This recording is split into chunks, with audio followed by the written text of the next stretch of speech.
Hello doctors and viewers, my name is Kamran Bhopal and we are starting a series today on the ST3 Urology interviews.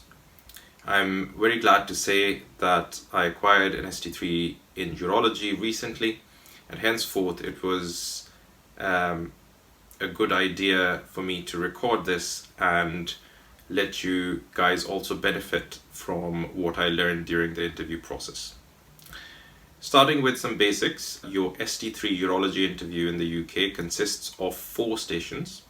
The first station is your emergency station, which is 13 minutes and 2 minutes of reading time. There's an outpatient scenario, similar time, 13 minutes of questioning and 2 minutes reading time.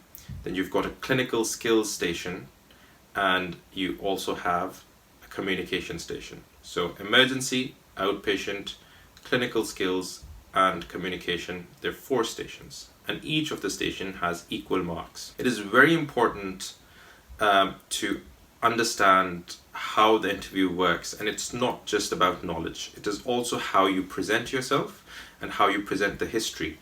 Because I've seen many registrars who were themselves senior clinical fellows in posts at a trust level who were actually very good at their job, but unfortunately, because they hadn't prepared for the interview and hadn't looked at those communication skills and polished their skills of communicating it to the interviewers, which led them to not being able to get an ST3 national training number in urology.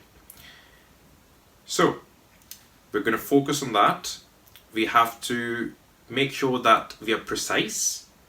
We have included the important points, and we have a good knowledge background which we can put in a very small line or a very small abbreviated version of that, because you have only 13 minutes and you have to finish the station and you have to come to the end of the station. It is very important, because if you miss any question, that means that you've lost those marks. So you have to be quick, but not too quick, so that such that the interviewers do not even understand what you're saying. So you have to be clear, concise, precise, and be very well prepared.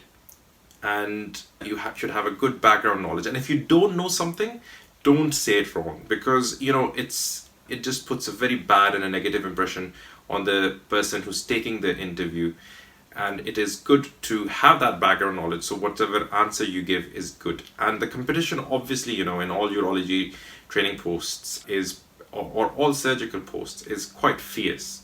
The whole of Great Britain and Northern Ireland, so England, Scotland, Wales and Northern Ireland, the seats vary between 30 and 60 per year, which is a very small number considering the number of people who are applying to these posts. So what I would do is I would go through a series of these videos which will help you say the salient points in the history. I would also discuss outpatient and emergency histories slightly separately, also different questions that they may ask and the level of knowledge that is required in the ST3 Urology interview. And I will also keep on sharing some tips and tricks which I used and utilized to actually gain this national training number. There's a very good book. Obviously you are competing at a very high level, and I understand this is an ST3 level interview, but you also have to see your peers and the competition you have with your peers. Everyone reads the FRCS Viva book. So the FRCS Urology Viva book, I'll actually show it to you. So this is the book which all of the trainees are reading, and this is actually quite important and a very good book to read. And also you have to make your own notes and you have to find out your own way of saying things. So as we go on, I would keep on explaining, and you can also use some online materials. There's a very famous one, MediBuddy, in which you can read through different questions and their answers. But bear in mind, MediBuddy is very basic, so you have to have more knowledge than that. And for that, it would be a good idea for you to read this FRCS Urology book. The other thing I would suggest is attend as many urology theatres, as well as attending urology clinics and the things that they would expect you to know at the level of ST3 at least. So you should be able to do a stent, exploration of the scrotum for testicular torsion, and TURBT. It's good to go and watch that in theaters and know the basics. You should know the environment, how you prepare to see a patient, how you consent the patient, how you brief in the briefing room, and what you do within the theater, and then the technique. So this is more of a clinical skills bit that I'm saying, but these are some tips and tricks that I just want to mention, that it's important for you to also have a little bit of a practical experience so that you can answer your questions more confidently.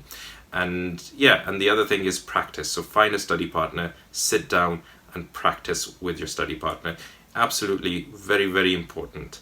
It's sometimes good to have 3 people in a group, so 2 people practice, 1 person gives a feedback. If you are international graduates or you're applying from out of the UK, it is always good to have someone who works within the UK in your practice group. It's very important, because if you don't know the system, it's very unlikely that you're going to get the job, because they do assess things based on your experience within the NHS and how things work in the UK.